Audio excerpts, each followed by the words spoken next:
तो WhatsApp my future engineers, आप सब लोगों का स्वागत है आपके फेवरेट प्रियसर विद्यापीठ यूट्यूब चैनल पे। आज हम देखने वाले हैं एनवायरमेंटल साइंस की कुछ इंपॉर्टेंट टॉपिक्स और उसको मैं आपको कंपेयर करके भी बताऊंगा एक समर 2022 के पेपर के साथ में। Got it? सो स्टार्ट करते हैं। आपके जो भी डाउट्स है वो आप कमेंट सेक्शन में पूछना, मैं कमेंट सेक्शन में आपको रिप्लाई कर दूंगा। Got it? 2 मिनट है, आप अपने फ्रेंड्स वगैरह को लिंक्स वगैरह भेज दीजिए। सो स्टार्ट करते हैं। Got it?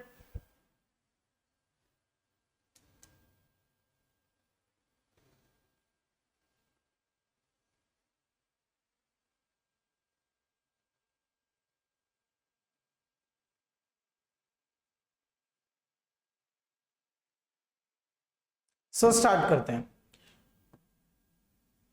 इसमें अब मैं आपको कुछ चीज एक्सप्लेन करना चाहता हूं कोर्स के बारे में, इंपॉर्टेंट देने से पहले।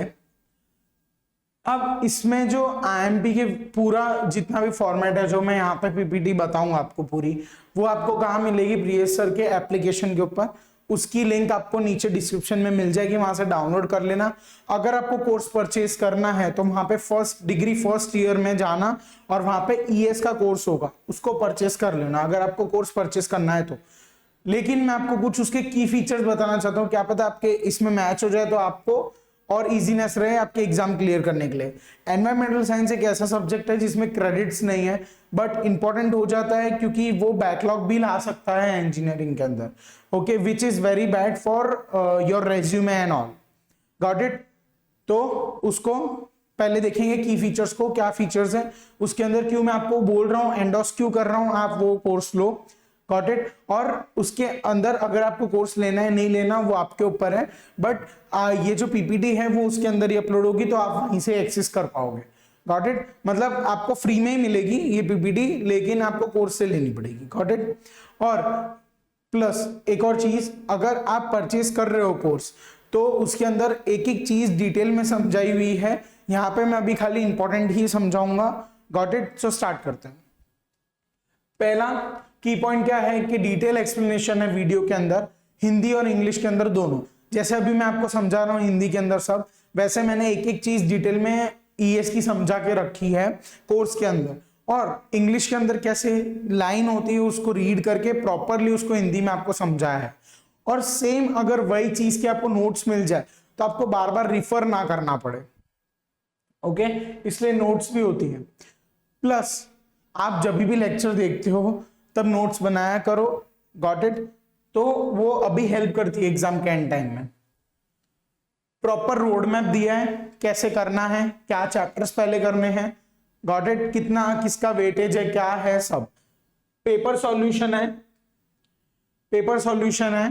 Got it? पेपर के साथ पेपर भी है प्लस पेपर का सॉल्यूशन भी है, तो आपको और कहीं पे नेट सर्फिंग नहीं करनी पड़ेगी एग्जाम से पहले। उसके बाद में इंपॉर्टेंट टॉपिक्स है जिसके थ्रू आपको पता लगेगा कि एंड टाइम में कौन से टॉपिक्स बहुत ज्यादा प्रेफरेबल है, जो पहले करने हैं मुझे करना। ट्राई यही करने का पूरा सिलेबस हो, बट कौन से टॉपिक्स पहले हैं जिससे मैं मास स्कोर कर सकता हूं, सबसे ज्यादा स्कोर कर सकता हूं, वो टॉपिक्स भी मैंने यहाँ पे डिटरमाइन किए हुए हैं, आपको बताए हुए हैं, कोर्स के अंदर भी है, यहाँ पे भी मैं आपको एक्सप्लेन करूंगा। फिर डाउट सॉल्विंग। अब डाउट सॉल्विंग भी है। पॉइंट ये है कि जैसे सपोज ये जो कॉस्ट है कोर्स की वो बुक के जितनी है। क्यों बुक के जितनी है?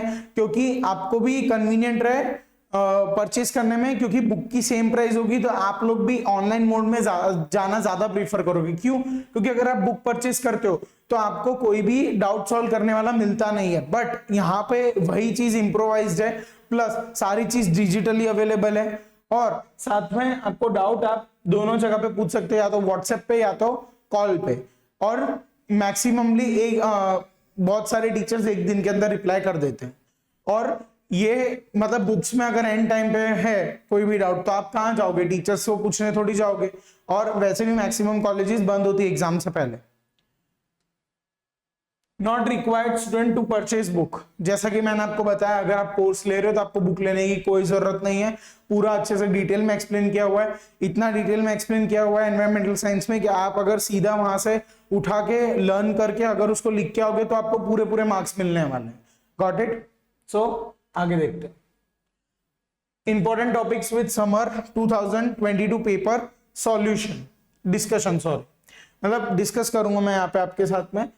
यहाँ पे जाने से पहले मैं आपको यही कहना चाहूंगा, अगर आपके पास में कोई बुक है जहाँ पे ये सारे पॉइंट्स लिखे हुए कि चैप्टर नंबर 1 में इतना सिलेबस है, चैप्टर नंबर 2 में इतना सिलेबस है, तो वो ओपन कर लीजिए, उसमें टिक मार्क करते रहना, या तो नहीं किया है तो अभी लिख लो, साथ में अपने टिक करते रहेंगे। Got it? तो आपने जहां पे भी लिखा है पहले टिक कर लो, फिर अपने आगे डिस्कस करते हैं इसके बारे में। Got it?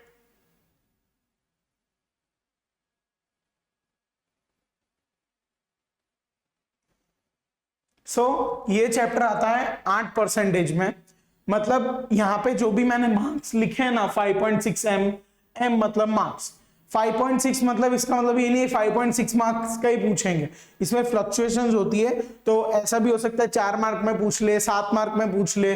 इसमें बहुत सारे केसेस तो ऐसे देखे मैंने 7+3 या कितना हुआ 10, या तो 7+4 11, इतने मार्क्स का भी आता है।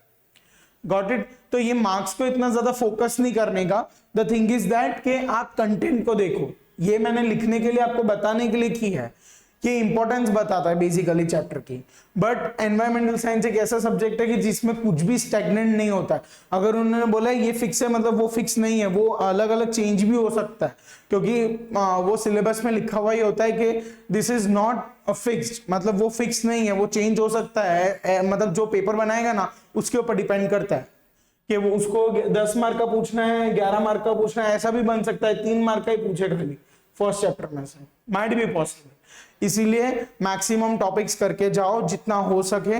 ओके, अब स्टार्ट करते हैं इंपॉर्टेंट में। पहला है definition, principle and scope of environment, scope of environmental science.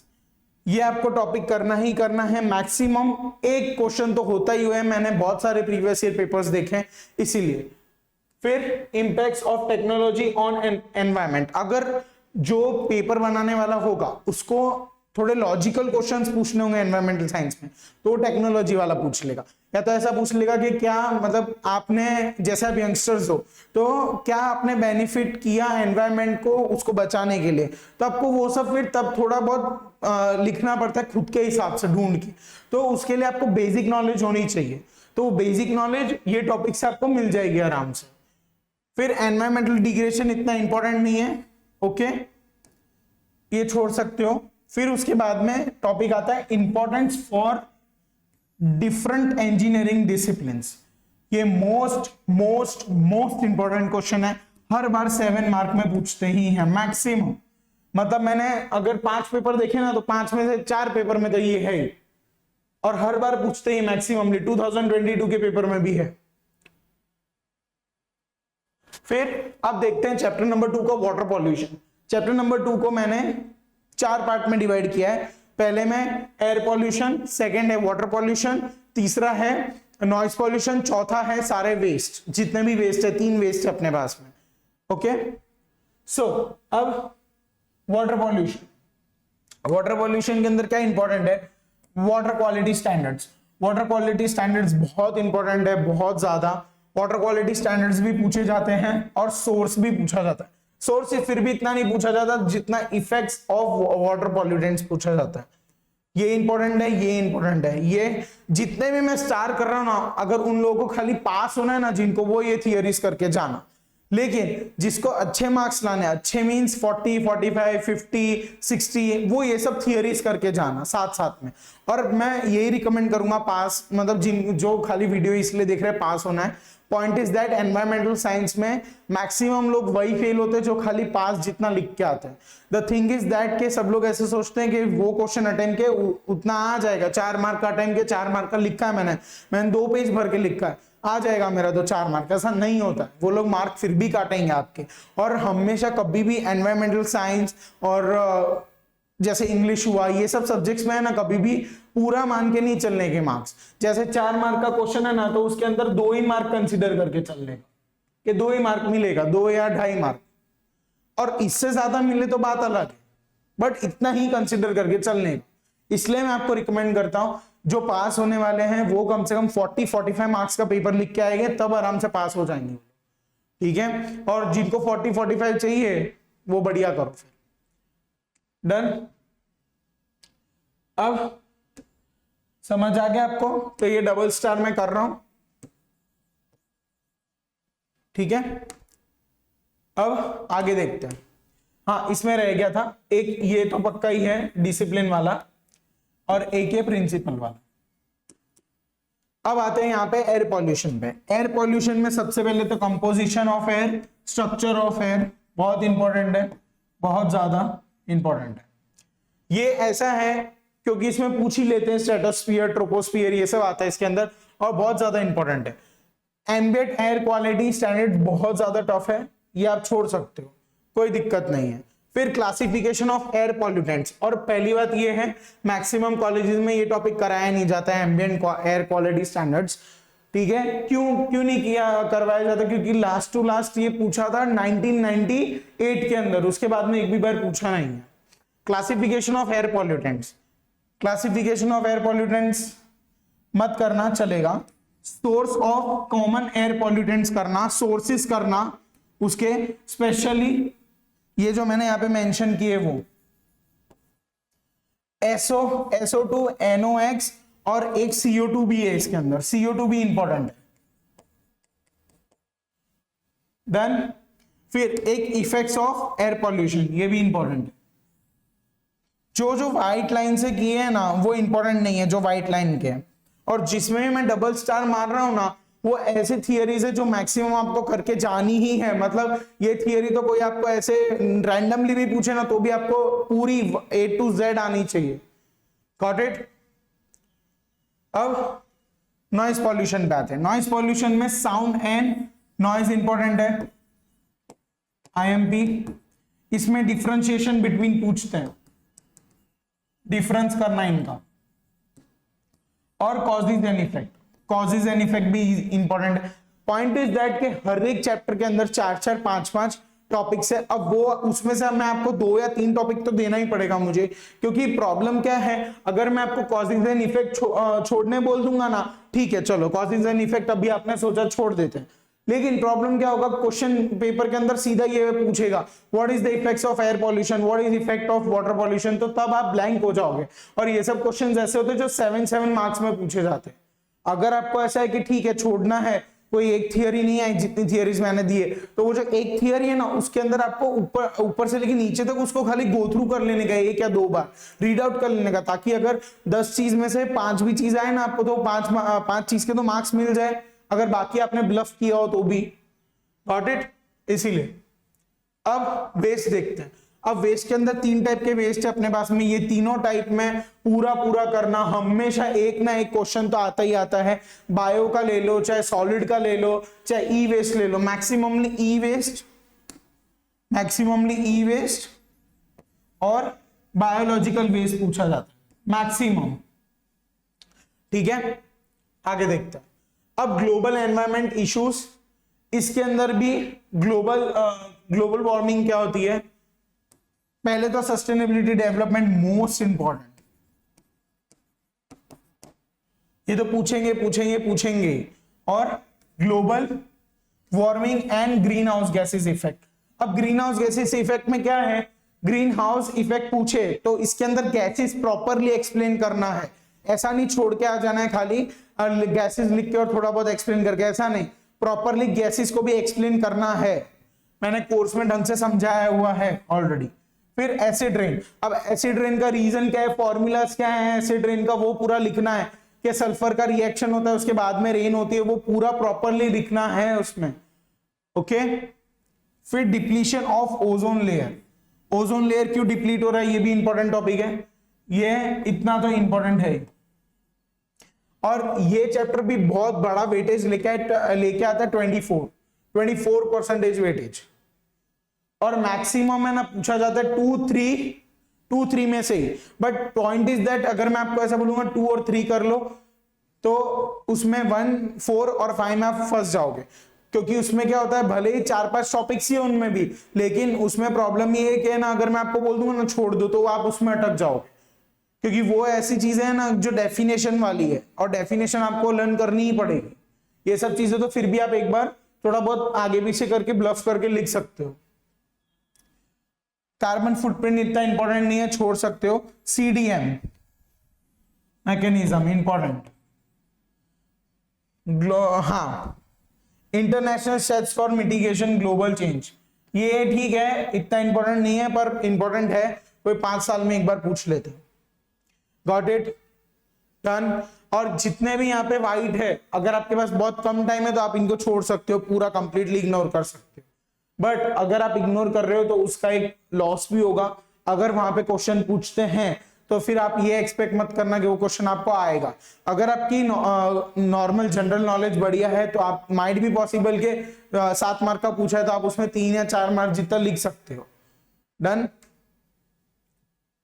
अब 4th चैप्टर के अंदर बहुत कम कर दिया है मैंने, बेनिफिट्स ऑफ ग्रीन बिल्डिंग्स, ये कर लेना। सबसे इंपॉर्टेंट इसमें स्मार्ट सिटीज का कॉन्सेप्ट है, सबसे ज्यादा मोस्ट इंपॉर्टेंट, ये तो छोड़ के ही मत जाना ये चैप्टर के अंदर। और एक इसके ऑब्जेक्टिव, ये भी बहुत ज्यादा इंपॉर्टेंट है, एक बार बेनिफिट्स छोड़ देना। और हाँ, एक और चीज, अगर आपको ऑब्जेक्टिव आएंगे ना तो आप बेनिफिट्स आराम से लिख सकते हो, ओके। और क्योंकि आपको बेसिक नॉलेज आ जाएगी कि ग्रीन बिल्डिंग्स है क्या, और स्मार्ट सिटीज के अंदर कुछ भी नहीं है, बस जो अभी नॉर्मल हम देख रहे हैं सिटीज के अंदर, जैसे अहमदाबाद हुआ, दिल्ली हुआ, और ये सब मेट्रोपॉलिटिकल सिटीज है जो भी, तो वहां पे क्या चीजें ऑलरेडी प्रोवाइड की हुई है गवर्नमेंट ने, बस वही सब लिखना है इसमें, पॉइंट वाइज ही है, ये सब मैंने ढंग से एक्सप्लेन किया हुआ है कोर्स के अंदर, आप देख लेना एक बार। फिर लास्ट, ये तो पूरा ही चैप्टर करना है, इसमें तो कोई वो नहीं है। इसमें मैंने दो पैटर्न देखी है, एक इसमें एक नॉर्मल क्वेश्चन आता है और एक डिफरेंशियल इक्वेशन, सॉरी डिफरेंस पूछते हैं रीयूज और रिसाइकल के बीच में, तो वो देख लेना, ओके। अब आगे बढ़ते हैं, जो ये पेपर है 2022 का समर का, अब इसका मैं आपको पूरा प्रूफ के साथ दिखाता हूं कि ये इंपॉर्टेंट, मैं क्यों इंपॉर्टेंट बोल रहा हूं। सबसे पहला क्वेश्चन नंबर 1 का ए, मैं क्वेश्चन पढ़ूंगा फिर अपने उसके चैप्टर में भी जाएंगे। Discuss the need of the sustainability development, 3 mark का क्वेश्चन है, सस्टेनेबिलिटी डेवलपमेंट मैंने टिक करवाया है, ये रहा, ओके। फिर उसके बाद में क्या क्वेश्चन आता है, describe the various components of environment. Components of environment आपको कहां पे टॉपिक पे मिलेगा, ये टॉपिक में मिलेगा, ओके। सो वो भी मैंने इंपॉर्टेंट दिया हुआ ही है, कंपोनेंट्स ऑफ एनवायरमेंट यहां पे आपको स्कोप के साथ में मिल जाएगा, गॉट इट। फिर explain how environment science is important for various engineering disciplines, ये तो मैंने मोस्ट इंपॉर्टेंट दिया था ना, ये रहा most important, importance for different engineering disciplines. मतलब क्या हुआ कि फर्स्ट क्वेश्चन पूरा किस में से था, फर्स्ट क्वेश्चन पूरा किस में से था, अपने आईएमपी में से। Question number 1, chapter number 1, complete CI मतलब कंप्लीट आईएमपी,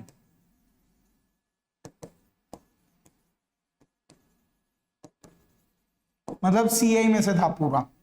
अब सेकंड क्वेश्चन देखते हैं, व्हाट इज एनवायरमेंटल साइंस, वो भी पूरा चैप्टर नंबर 1 में से है, इसमें डिफाइन में आ जाता है, ये देखो डेफिनेशन किसकी, एनवायरमेंटल साइंस की, गॉट इट।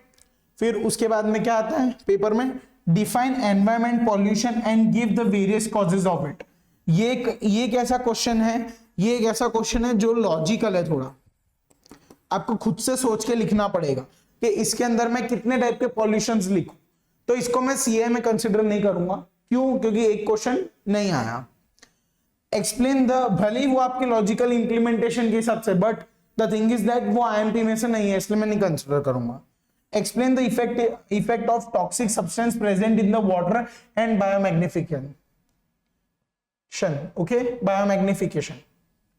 अब अगर मैं यहां पे देखूं, मतलब टॉक्सिक सब्सटेंस मतलब क्या हुआ, खराब बैक्टीरिया, मतलब इफेक्ट ऑफ वाटर पॉल्यूशन, ये रहा मोस्ट इंपॉर्टेंट में, गॉट इट। सो ये आईएमपी में से था, ये आईएमपी में से था, ये आईएमपी में से था, ये नहीं था, ये आईएमपी में से था, गॉट इट। अब लास्ट वाला क्वेश्चन देखते हैं 2 का। लास्ट वाला क्वेश्चन क्या है, discuss the various quality parameters in detail. Parameters कहां पे, वाटर क्वालिटी स्टैंडर्ड्स कहां है, ये रहा, इंपॉर्टेंट में दिया हुआ है पूरा। डन। अब आगे देखते हैं। अब इसमें क्या है, थर्ड में narrate the concept of 4R। 4R तो 5th चैप्टर में, इसलिए वो तो पूरा ही कंसीडर कर लो, ये तो CI में था। फिर give the different source of water pollution, sources of water pollution, वो भी मैंने मार्क करवाया है। कहां है सोर्सेज, ये रहा, सोर्सेज ऑफ वाटर पॉल्यूशन करवाया मार्क। डन। अब आगे देखते हैं थर्ड क्वेश्चन। थर्ड क्वेश्चन क्या बोलता है, explain the role of the individual in environmental protection. ये क्वेश्चन कैसा है, लॉजिकल है थोड़ा। ये भी CI में से था, मतलब यहां पे से कितने मार्क आए, 7 मार्क। डन। इसमें कितने हैं, इसमें 14 मार्क पूरे। इसमें कितने थे, नीचे वाला अगर मैं गिनूं, ठीक है चलो ना, और वाले कंसिडर नहीं करेंगे। इसमें से अगर मैं गिनूं तो ऊपर वाला अगर दोनों ही है, मतलब दोनों मिस होगा, तो 3 और 7 मतलब 10 मार्क इसमें से। डन। फिर आगे देखते हैं। अब differentiate between recycle and reuse, जैसे कि आपने 4R पूरा किया ही होगा तो ये भी आपको आ ही जाएगा, CI। फिर right a short note on eutrophication, ये किस में है, ये चैप्टर नंबर 1 में है, जो मैंने टिक नहीं करवाया, ठीक है, बट ये इंपॉर्टेंट टॉपिक ये भी आता है। ये किस में आता है, ये एक ही इंपॉर्टेंट टॉपिक है जो किस में आता है, जो इसमें आता है, किसमें, एनवायरमेंटल डिग्रेडेशन में। Got it. तो ये आप खाली मार्क कर लेना, यूट्रिफिकेशन यही मैंने खाली छोड़ा था, बाकी मैक्सिमम सब आ गया था, और ये भी पेपर में था इसलिए मैंने काउंट नहीं किया था। अब ये नहीं है, मतलब मैं कट ही कर रहा हूं इसको। फिर explain the effect of air pollution on human beings and property. Air pollution का इफेक्ट देखना। अब इफेक्ट में कहां है एयर पॉल्यूशन का, effects of common air pollution लिखा है, डबल स्टार मारा हुआ है। चलो आगे। अब क्वेश्चन नंबर 4 में आते हैं। तो अब मैं ऊपर वाला काउंट करता हूं, इसमें 7 मार्क आए ऊपर वाले में, और अगर कोई और वाला सिलेक्ट करता है तो इसमें कितने आएंगे, 10 आएंगे, 10 मार्क। डन। यूट्रिफिकेशन और ये सब ढंग से समझाया हुआ है ऑलरेडी कोर्सेज में। कोर्स में मैंने पूरा एक एक चीज ढंग से समझाया है, बट यहां पे बात इंपॉर्टेंट की हो रही है। Got it. इसलिए वो चीज दिमाग में रखना, बाकी एक एक थियरी समझाई हुई है कोर्स के अंदर। Differentiate between sound and noise, ये मैंने अभी आपको बोला ही, तो ये भी कंसीडर करो। फिर give the classification of air pollutants. Okay चलो, क्लासिफिकेशन का मैंने नहीं बोला, क्लासिफिकेशन को कट करेंगे। Got it. फिर enlist and explain different methods used in the treatment of the biomedical waste. चलो वेस्ट पे चलो, है generation and management biomedical waste का, ये इंपॉर्टेंट था, मतलब ये कंसीडर करो। तो ये कंसीडर करेंगे तो यहां पे कितने मार्क्स आएंगे, 10 मार्क्स। फिर what are the effects of noise pollution, ये भी कंसीडर करवाया था मैंने, इफेक्ट बोला ही था आपको, ये कंसीडर करो। फिर give the sources of air pollution, sources का भी मैंने बोला ही था, इसके अंदर NOx, CO2 और ये सब आएगा। Got it. SOx, तो ये भी आएगा। फिर explain the various methods used in the solid waste disposal. Methods मतलब यहां पे कंफ्यूज मत होना, मेथड्स मतलब मैनेजमेंट होता है, कैसे मैनेज किया मैंने, ये भी इंपॉर्टेंट है ऑलरेडी, ठीक है, मतलब ये भी मैंने करवाया हुआ है, तो इसको भी कंसीडर करो। मतलब ये अगर करोगे तो इसमें से कितने मार्क आएंगे, इसमें से 14 मार्क आएंगे पूरे। अब आगे देखते हैं। Enlist different sources of biomedical waste, ये भी मैंने करवाया हुआ है पूरा, ठीक। फिर ऑब्जेक्टिव, देखो मैंने आपको बोला था ऑब्जेक्टिव कर लेना ग्रीन बिल्डिंग के, ये भी कंसीडर करो। Right a short note on acid rain, acid rain का तो बोला ही था मैंने कि सल्फर के सारे फॉर्मूलाज लिखने आपको।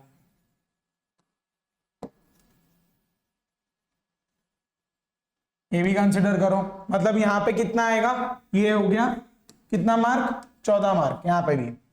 फिर explain how e waste should be managed, e waste भी मैंने आपको पूरा टिक करा, देख रहे हो आप, एक ही पेपर के अंदर biomedical waste, solid waste, E waste सब पूछ लिया, तीनों के तीन।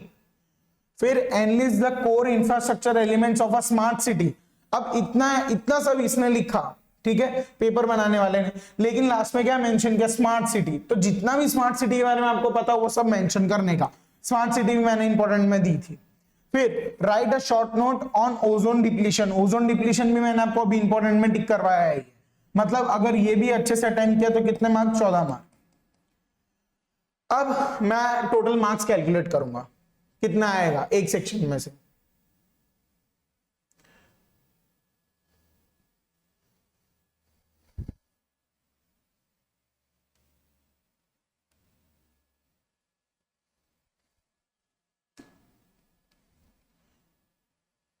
देखो अब क्वेश्चन नंबर 1 में ए बी, नहीं ऐसे नहीं करेंगे, ओवरऑल ही मिलेंगे। Question number 1, question number 2, question number 3, question number 4, question number 5।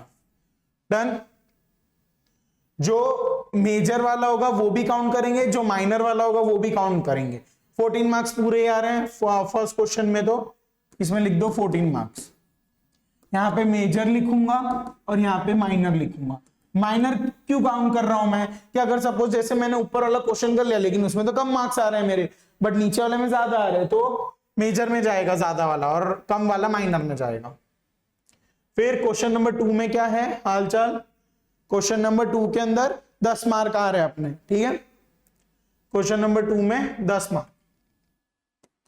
ये खाली आईएमपी के बेसिस पे और कोई बेसिस पे नहीं है ये, अगर आप पूरा सिलेबस करके जा रहे हो तो सभी आने वाला है आपको, और अगर कोर्स में से पढ़ाओ तो 7 मार्क, ऊपर वाला करूंगा तो 7 मार्क, नीचे वाला करूंगा तो 10 मार्क, मतलब मेजर में 10 मार्क और वैसे माइनर में 7 मार्क।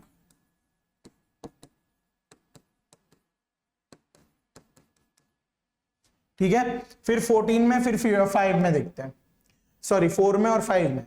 4 में क्या हालचाल है, 4 के अंदर एक में 10 आ रहा है और एक में 14 आ रहा है, तो 14 और 10।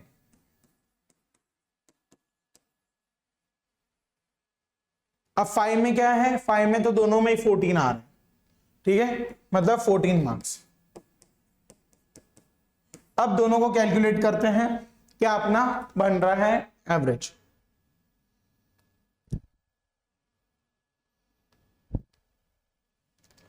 कैलकुलेट करेंगे,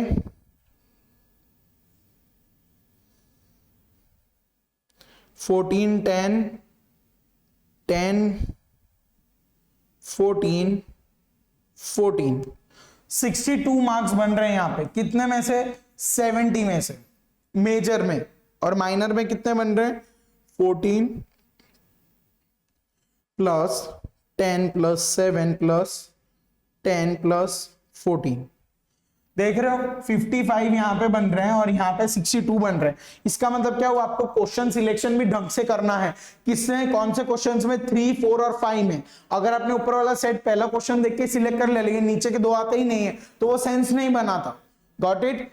तो ये चीज ध्यान रखना, क्वेश्चन सिलेक्ट करने में ही इतना वेरिफिकेशन आ गया, देखो मतलब वेरी आ गया वेरिएबल में। यहाँ पे 55 मार्क्स आ गया माइनर में, और मेजर में कितना है 62, कितना मार्क का डिफरेंस आ गया, 7 मार्क्स का। इसलिए मैं बोल रहा हूं मैक्सिमम। अब देखो यहाँ पे मैंने 62 किसमें कंसिडर किया कि हाँ भाई क्वेश्चन आता है मेरे को, बट कितना श्योर हूं मैं उस चीज के लिए। तो यहाँ पे अगर 55 आएगा मतलब ये 39 पे जाके अटकेगा, 39 समथिंग राउंड फिगर पे, और ये 45 पे जाके अटकेगा। थोड़े थोड़े मार्क्स अपने आप डिडक्ट कर देने के उसमें से, क्योंकि थियोरेटिकल में कटेगा मार्क्स, ओके, इसलिए इतना मान के चलने का। Got it. सो होप करता हूं आपको ये सब चीज समझ आई हो। इसकी पीपीटी आपको मिल जाएगी कोर्स के अंदर, और अगर आपको कोर्स बाय करना है तो बाय कर लो, क्योंकि इसमें कोई मतलब प्राइस में वेरिफिकेशन नहीं आएगा, मतलब इसमें कोई भी प्राइस में वेरी नहीं आएगी, ओके। इसीलिए बोल रहा हूं कोर्स ले लो, जितना जल्दी लोगे उतना ज्यादा आपको टाइम मिलेगा प्रिपेयर करने के लिए ढंग से, ओके। मिलते हैं अब आपसे नेक्स्ट लाइव में, तब तक good bye, take care, thank you. और होप करता हूं आप अच्छे से एग्जाम लिख के आओ और एकदम पेपर को बढ़िया से, और पेपर को एकदम बढ़िया से लिख के आना, कोई ज्यादा एरर में मतलब काटना वाटना मत पेन से पूरा, और डायग्राम्स वगैरह अच्छे से बना के आना। सपोज जैसे अगर मेरे पास में कोई थियरी है जिसमें 4-5 पॉइंट लिंक्ड है एक ही पॉइंट से, जैसे सस्टेनेबिलिटी डेवलपमेंट है तो सस्टेनेबिलिटी डेवलपमेंट का मेन ऐसे सर्कल बना के डेवलपमेंट लिख देने का अंदर, फिर ऐसे 4-5 पॉइंट्स ऐसे आजू बाजू बना के उसको ज्वाइन कर देने का। ऐसा डायग्राम होगा ना तो जल्दी टीचर को पता लगेगा कि आपको आता है, फिजिकली वो फिर सीधा फटाफट चेक करेगा। Got it? सो ये सब ध्यान रखना और अच्छे से पेपर करके आना।